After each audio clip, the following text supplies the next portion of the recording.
Nama saya Andreas Sapsoro Dwijo Respati dari GPDI Jarak Wonosalam. Ya, pertanyaan saya, di zaman sekarang ini berkaitan dengan hujatan iman di tengah antara iman Kristiani, di antara eksklusivisme dan pluralisme, ada sebuah kritikan yang seringkali disampaikan bahwa kebenaran mutlak absolutisme dalam iman seringkali dituduh sebagai akar intoleransi dan radikalisme. Nah, bagaimana iman Kristen bisa mematahkan argumen bahwa menjadi eksklusif secara iman itu berarti akan menghasilkan intoleransi.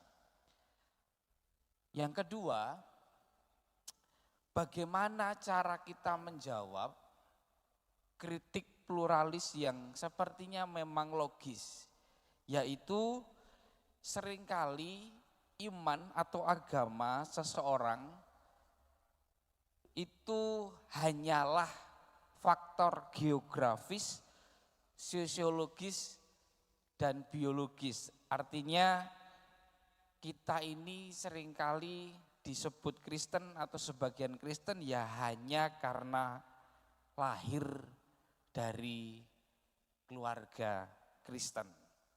Ya.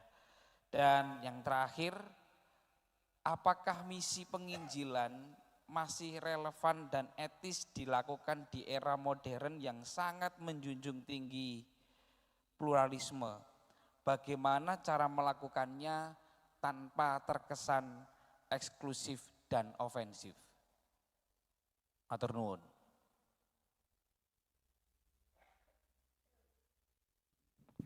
Pertanyaan kedua.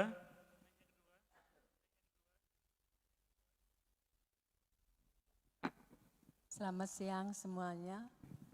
Saya Bu Saptiani dari GKI Jombang. Akan bertanya, ada dua pertanyaan saya. Yang satu mungkin agak ada di luar materi yang kita bicarakan pada siang hari ini.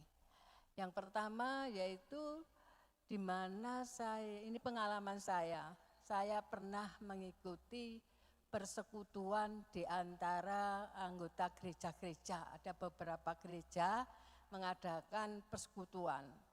Nah, pada waktu itu saya pertama kali datang, harus memperkenalkan diri, saya perkenalkan diri, terus akhirnya saya itu kayak diramal, ya diramal sama seseorang di situ, di mana saya harus menyebut dia itu Gusti. Lah saya enggak mau. Gusti kan satu saya kalau saya Gusti itu ya Gusti Yesus, enggak ada lain. Jadi saya enggak mau memanggil dia Gusti. Terus saya pokoknya ya dibilang kurang enak lah. Sehingga ramalannya juga enggak sesuai. Ada yang sesuai, ada yang enggak sesuai. Jadi dia itu seolah-olah seperti orang, kalau orang Jawa itu apa, kesurupan atau apa ya, atau perewangan. Dia itu bisa membaca satu-satu orang si A, si B, si C itu seperti itu. Dan juga tidak boleh menyebut bapak atau siapa, harus menyebut Gusti. Nah sejak itu saya tidak mau lagi persekutuan dengan mereka, karena saya tidak sesuai dengan hati saya. Nah yang ingin saya tanyakan, apakah ini yang disebut nabi-nabi palsu? Terus bagaimana saya bersikap terhadap teman-teman saya yang masih ikut dalam persekutuan itu yang pertama. Yang kedua, seperti yang Bapak singgung tadi tentang pelayanan pendeta, baik itu STH maupun MTH. Yang saya lihat, yang saya pernah ikuti, ada beberapa gereja yang mengundang pelayan itu yang bertitel banyak, ya, mungkin profesor, doktor, STH, MTH. Di mana di situ katanya, oh ini pokoknya orangnya baik, bisa penyembuhan. Jadi memang saya lihat ada beberapa yang datang sakit. Waktu itu juga saya ada anak yang sakit, saya ingin datang juga. Karena yang mengadakan itu gereja, ya saya pikir ya baik. Ternyata setelah didoakan ya nggak sembuh. Terus yang lain juga waktu itu bisa berjalan, tapi setelah pulang nggak bisa berjalan. Nah ingin saya tanyakan, apakah yang sekolah sampai tinggi itu ada materi-materi yang dipelajari di luar Alkitab yang kita punya, baik mulai dari Kejadian sampai Wahyu. Mohon Bapak menjelaskan bagaimana mereka sampai seperti itu. Jadi materinya apa, mungkin di luar Alkitab ada materi-materi yang diberikan. Terima kasih.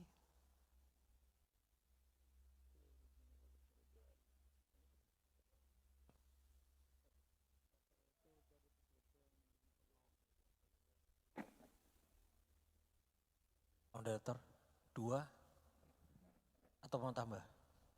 Sudah 2. 2. Jawab dulu ya. Jatuh waktunya. Iya, terima kasih. Yang pertama antara eksklusivisme dan pluralisme. Sebetulnya dalam hubungan lintas agama itu ada 3 paradigma. Yang pertama eksklusivisme. Dalam konteks ini eksklusivisme pokoknya saya yang benar, yang lain keliru. Dan yang keliru itu seperti ditempatkan sebagai musuh. Nah ini yang mungkin menjadi bibit intoleransi. Yang kedua itu pluralisme. Pluralisme itu pokoknya semua agama itu sama lah.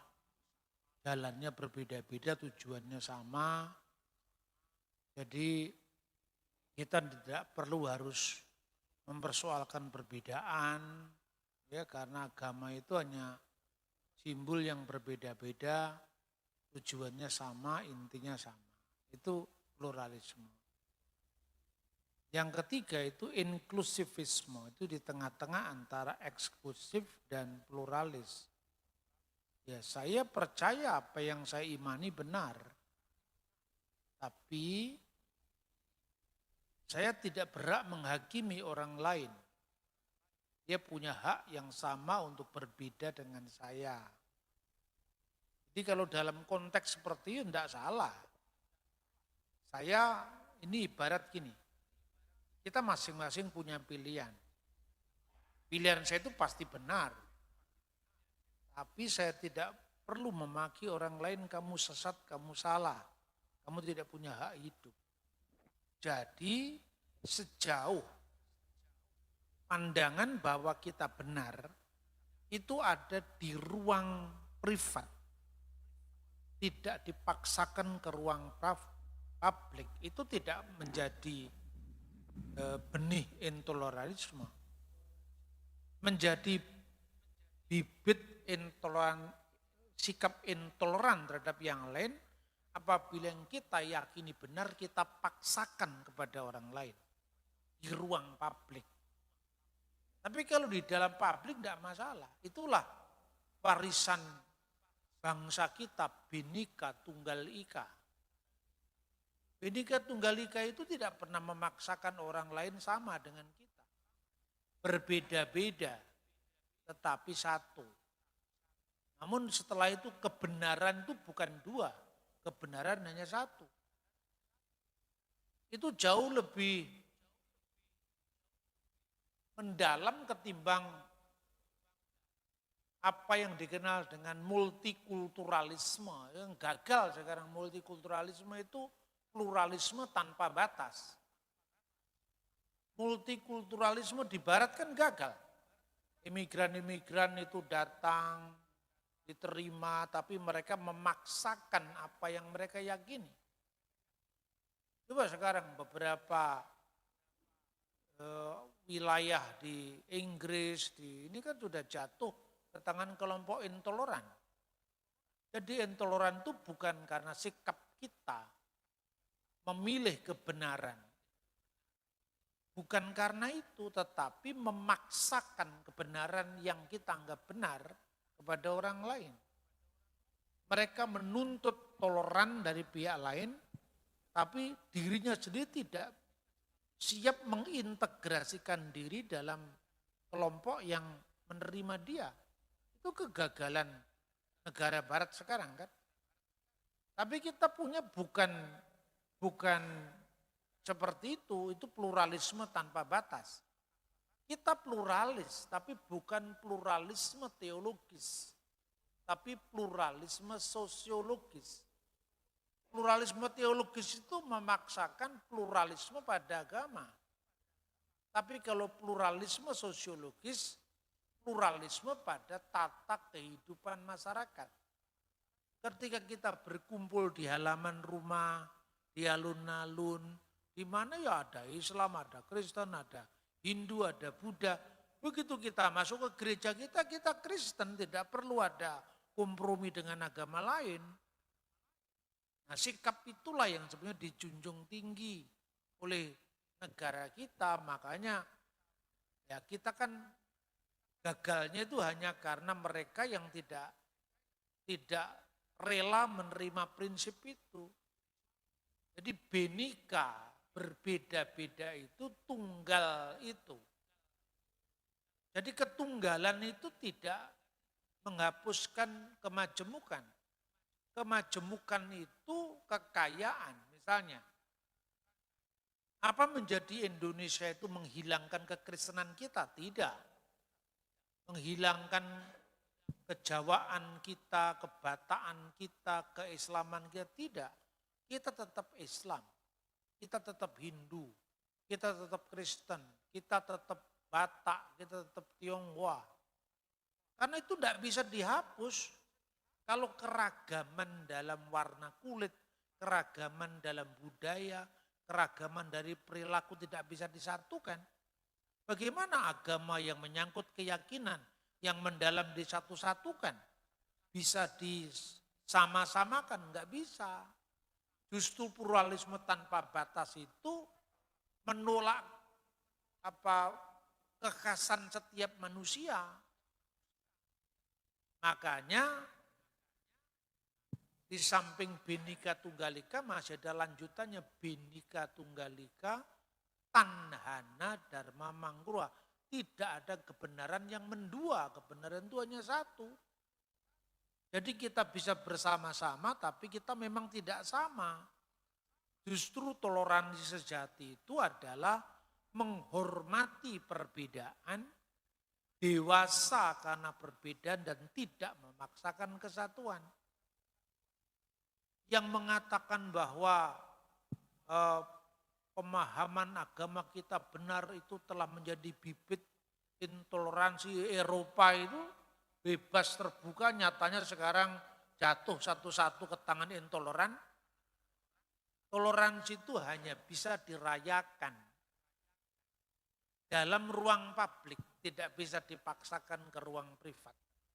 Karena setiap orang, setoleran apapun ketika kita masuk ke rumah kita, ya kita masuk ke kamar bersama istri kita, bukan istrinya orang lain. Itu artinya apa? Ada batas.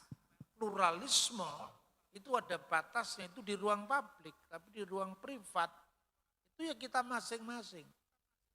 Nah itu, apakah kita mengatakan iman kita benar itu harus mengancam orang lain? Orang lain juga punya keyakinan agamanya benar kok. Jadi jangan terlampau, itu sebetulnya propaganda 20, 30, 50 tahun yang lalu yang sekarang ini gagal. Pluralisme tanpa batas itu sekarang gagal. Itulah kegagalan multikulturalisme di barat. Di timur enggak gagal, hanya penerapannya kurang sempurna aja.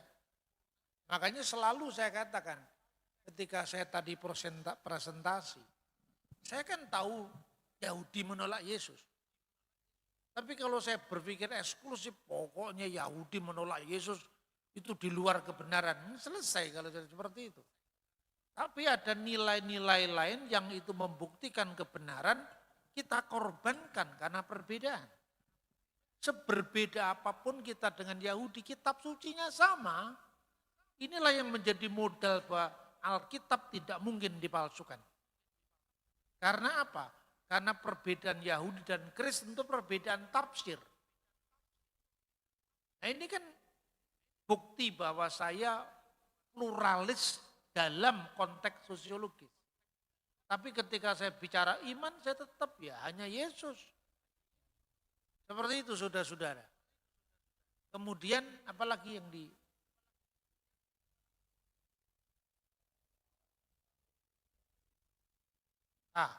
apakah agama itu hanya sekedar warisan geografis, warisan sosiologis kita?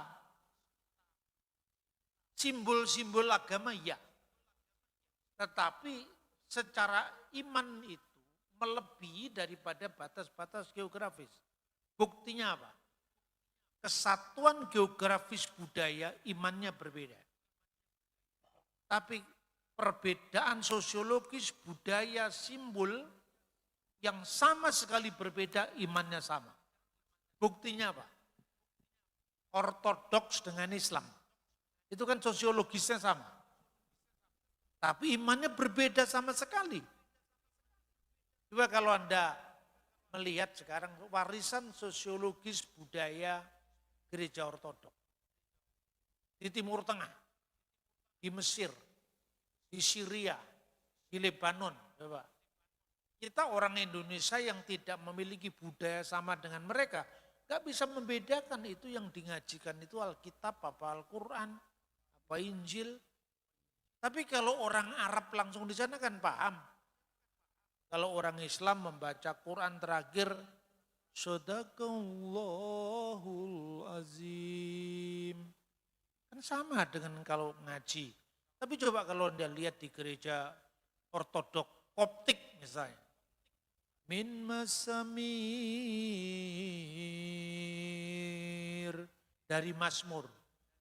Liyabina Dawudin Nabi wa malikut tohir barokatuhu alaina amin. Haleluya. Baru ketika ngomong haleluya kita tahu, wah ini Kristen ternyata. Terus kalau di Indonesia langsung, wah ini menyamakan dengan Islam. Ini sebelum Islam sudah begitu. Dulu sebelum era internet ya kan. Begitu orang ngaji itu adzan itu seperti adzan itu ya. Itu pasti Islam, Hati-hati kan itu kan. Karena Kristennya eksklusif dalam bidang budaya. Ya kan kita dengar misalnya hayyalas sholah. Yang begini, wah ini pasti Islam. Ya kalau itu pasti Islam. Tapi nadanya bukan Islam. Begitu sekarang era internet, orang Yahudi baca Shema. Shema Israel. Malah lebih mendayu-dayu. Adonai Eloheinu. Adonai Echad. Ulangan pasal 6 ayat 4. Ini mirip secara sosiologis. Mirip secara budaya, sangat mirip. Tapi imannya berbeda sama sekali.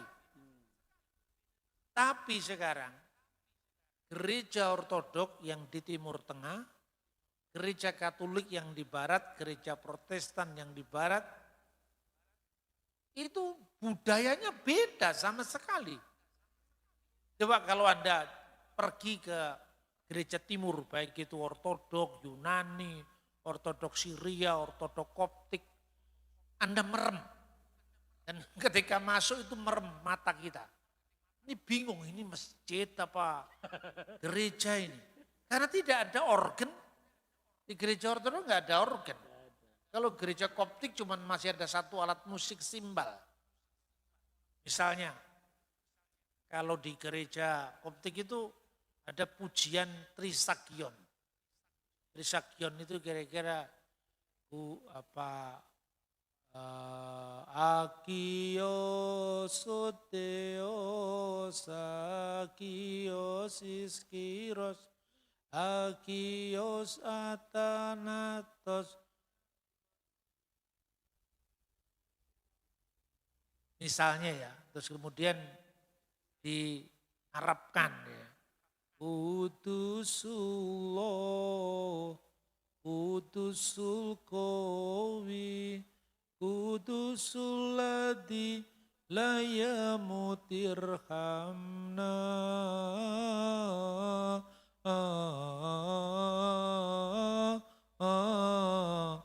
Astagfirullah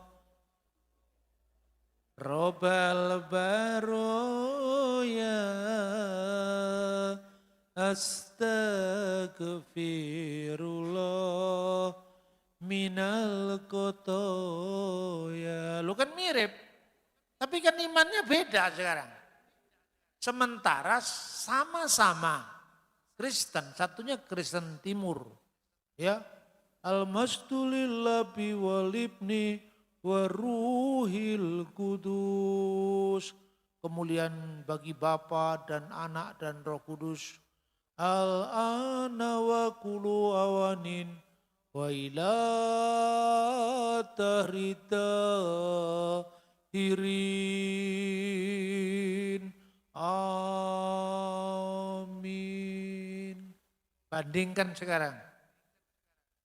Hormat bagi Allah Bapa, hormat bagi anaknya. Beda kan?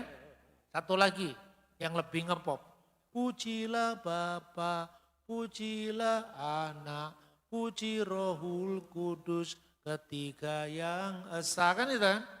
Ini kan beda sama sekali. Trisakyon yang tadi saya nyanyikan. Kudusullah, kudusul kowi, kudusul lati layamut irhamna. Doa puja Yesus di gereja timur. Ya. Ya Yesu, ya Rabbi Yesu al-Masih ibnullahul hayyi. Irhamna nahnul kotoya. Ya Tuhan Yesus Kristus putra Allah yang hidup. Kasihanilah kami orang yang berdosa ini. Ya Yesus kasihanilah kami. Yesus kasihanilah kami. Diulang-ulang nama Yesus. Itu doa puja Yesus. Bandingkan apa unsur seperti ini di gereja karismatik Pentakosta? Enggak ada. Ada. Mirip doa puja Yesus. Yesus disanjung.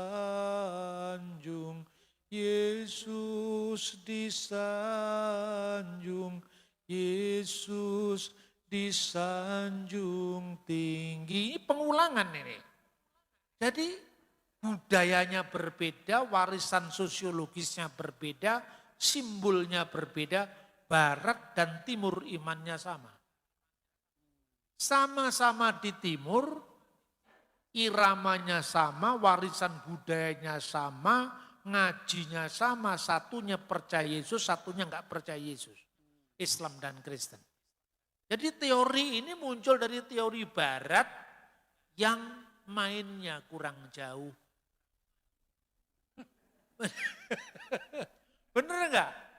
Kita ini kadang-kadang belum mandiri dari budaya barat. Karena kekristenan kita muncul di barat kalau dikatakan, kan agama itu hanya warisan sosiologis, agama itu warisan kultur. Nah ini kulturnya sama, ngajinya sama. Satunya percaya, satunya enggak percaya. Satunya berbeda sama sekali karena yang barat enggak pernah tahu Kristen Timur.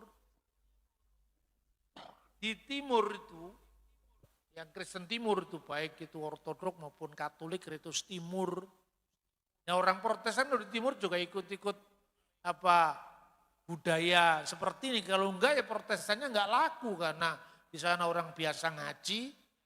Ngaji itu kalau dalam budaya kita sama dengan mau copat sebetulnya saudara-saudara.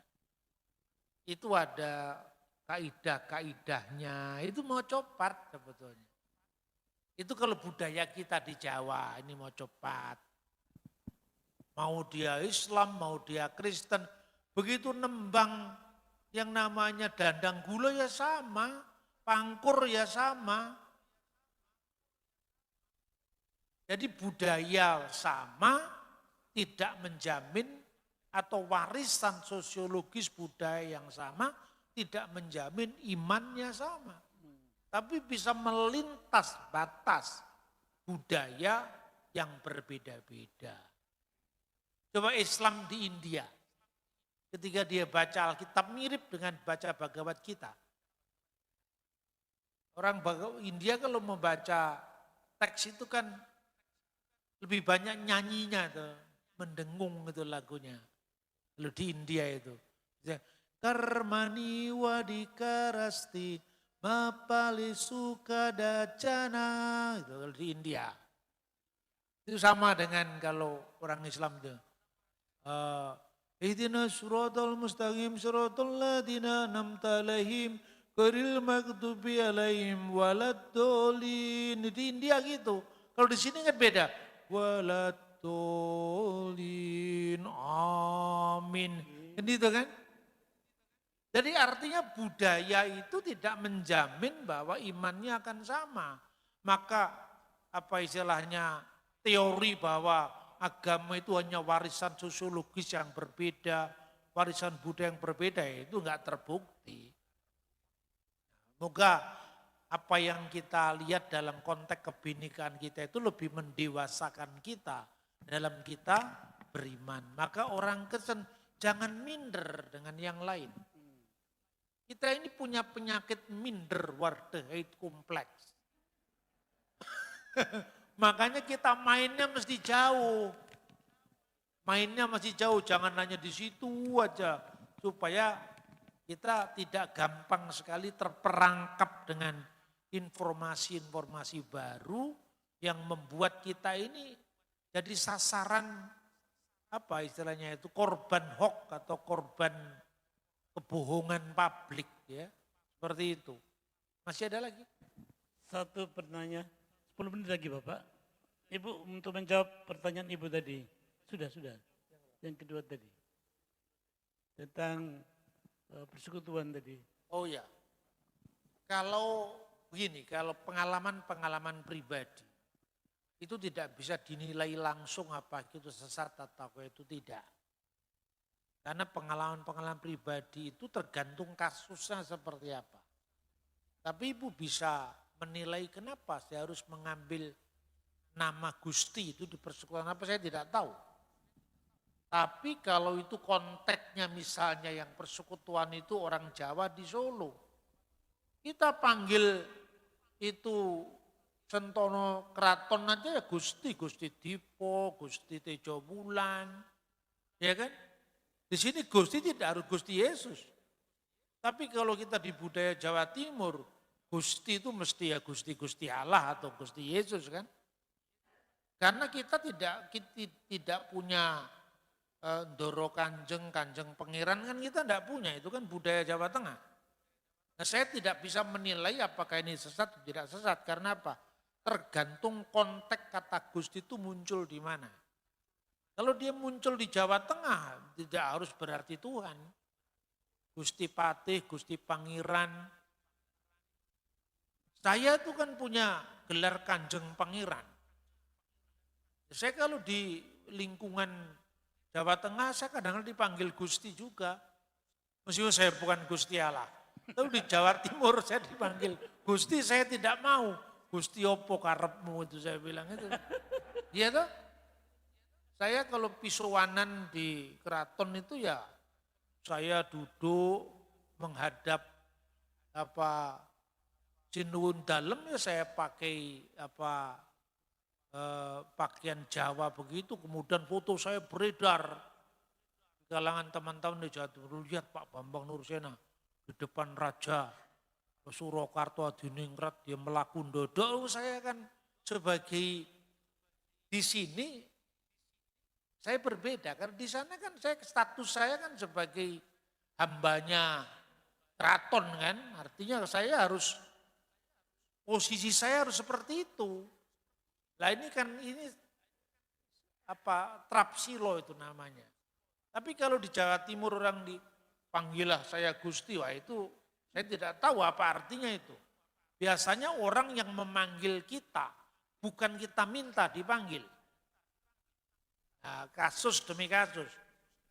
Soal kemudian ramalannya benar atau salah, itu kan ada yang model telepati, ada yang jelas manusia itu tidak ada yang seolah-olah bisa tahu sebelumnya itu kalau tidak ada pembisiknya. Nah siapa pembisiknya? Ada dua. Yang pertama, kalau kita dekat dengan Tuhan, kita bisa dikasih tahu. Yang kedua, perewangan. Itu golongannya demit kalau itu. Yesus memberikan memberikan batu uji. Dari buahnya lah kamu akan mengenal mereka. Tapi saya sampaikan ke Bapak Ibu, setan itu tidak maha hadir. Kenapa? Setan itu tidak maha tahu. Dia menjadi tahu karena kita curhat pada dukun. Jadi itu suka mendengar. Loh, saya ngomong, Anda ini kalau orang-orang Flores, orang NTT itu banyak opo-opo kan Pak? Nyebrang lautan, itu kan kemudian beda kan? Gak mempan lagi opo-oponya. Karena apa? Teritorianya berbeda. Makanya disebut roh teritorial. Dia punya wilayah masing-masing. Hanya Roh Kudus yang wilayahnya seluruh dunia. Amin. Di seluruh dunia Roh Allah bekerja. Di seluruh dunia seperti Nabi bersabda. Itu Roh Kudus. Kalau roh setan itu wilayah Flores, opo-oponya beda. Masuk ke Bali minta izin dulu beli. Saya masuk, enggak boleh, ini wilayah saya. Nah, dengan cara itu sinyalnya terlambat. Ketika sinyal terlambat, dia butuh seorang medium roh. Medium roh itu yang membaca gelagat. Makanya tes Anda. Anda punya kesusahan curhat ke dukun. Nah, dukunnya punya perewangan, sudah dicatat sama dia. Suatu saat nanti Anda sudah lupa, kan manusia pelupa toh, datang ke sana. Kamu punya problem dengan suamimu. Uangmu disalahgunakan untuk membelikan tas sama tetangganya. Oh ya cocok ini. Ya karena kita pernah curhat, bener enggak? Jadi percayalah, setan tidak bisa membaca hatimu. Tapi setan bisa membaca tubuh kita. Anda takut, setan tahu kalau Anda takut. Karena itu kalaupun Anda takut, pura-pura Anda takut. Nanti kan setannya bingung, sasarannya bingung ini. Ini uang kok wani tenan, padahal ora wani. Itu sekedar acting. Bener ya? Cobalah Anda. Masuk ke rumah angker, dan Anda nyanyi-nyanyi aja. Nyanyi-nyanyi kan untuk menutupi rasa takut. Itu pasti setannya enggak mempan itu. Tapi ketika Anda takut, wah itu kan merinding lah. Ketika Anda merinding itu sebetulnya ada sesuatu yang sudah mempengaruhi Anda. Ketika Anda merinding itu kemudian kasih minyak yang panas itu apa namanya? Fresh care taruh di sini. Jadi enggak merinding lagi, terus kemudian Anda nyanyi aja. Itu setannya pergi sendiri karena apa? Kalah panas karena Anda pakai fresh care, dia kan kedinginan itu. Percaya, setan tidak bisa membaca batin kita. Makanya jangan pergi ke dukun. Kalau Anda pergi ke dukun, curhatmu kepada dukun didengar perewangannya. Setan itu tidak terlalu cerdas. Kalah pinter dengan kita setan itu. Makanya jangan takut dengan setan. Kalau takut dengan setan, Anda kesetanan. Terus kemudian apa lagi? Masih ada? Aduh, waktu kita sudah overload ya. Pertanyaan sudah terjawab belum? Kenapa? Loh, penyembuhan itu bagian daripada mandat yang Tuhan berikan. Kamu akan mendoakan orang sakit, mengusir setan. Itu bagian daripada pelayanan profetik. Hanya orang itu kadang-kadang kemudian menjadikan itu sebagai kekasan dirinya gitu. Gini loh, ada dua. Kedekatan kepada Tuhan itu yang namanya mistikus, bukan mistik dalam pengertian sehari-hari. Itu ini kedekatan kita kepada Tuhan. Yang kedua, magis, magic. Magic itu yang menjadi pusat adalah yang menyembuhkan. Tapi kalau kita dekat dengan Tuhan, sebelum kita minta itu sudah tahu apa yang kita butuhkan. Loh, saya kok enggak sembuh Pak? Loh, itu bukan tergantung yang mendoakan. Tuhan berkenan Anda sembuh apa tidak? Paulus itu ada duri dalam daging. Kenapa Tuhan tidak sembuhkan? Bukankah dia orang pilihan? Pilihannya Tuhan. Karena Tuhan punya rencana pada kehidupan setiap hambanya. Jadi kalau doa kita belum dijawab, jangan Anda berkata tidak dijawab. Tuhan akan menjawab doa kita, tapi sesuai dengan kehendak dan rencananya, bukan dengan rencana kita. Itu ya kira-kira, sebab bedanya magic itu terpusat pada mediatornya. Tetapi kalau iman Kristen tidak, kamu hanya alat, sarana. Jadi hamba Tuhan itu membantu kita. Karena apa? Boleh jadi karena pengalamannya berinteraksi dengan Tuhan, ya itu yang membuat Tuhan mendengar. Tapi mendengar atau tidak itu bukan urusannya hamba Tuhan, bukan urusan kita, tapi urusan Tuhan sendiri. Saya punya pengalaman gak sama dengan pengalaman Pak Kris, Pak Pendeta yang lain, tidak sama. Saya berdoa, minta ini gak pernah dikasih. Minta sesuatu gitu ya, karena itu gak perlu bagi saya.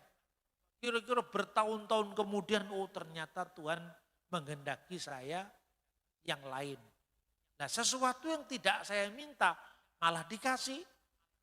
Itu terjadi apabila kita sudah melewati panjang jalannya, baru kita ngerti, oh ternyata Tuhan punya rencana yang jauh lebih besar daripada apa yang kita minta. Ya, pekalah diri kita untuk membaca kehendak Tuhan dalam hidup kita. Kita bukan dukun yang bisa menentukan ini pendeta sakti ini. Gak ada pendeta sakti. Ya, tapi kalau Roh Kudus turun atasmu, kamu akan diberikan kuasa. Amin. Jadi Roh Kudus, bukan kita. Itu saya kira. Ya, terima kasih Abah.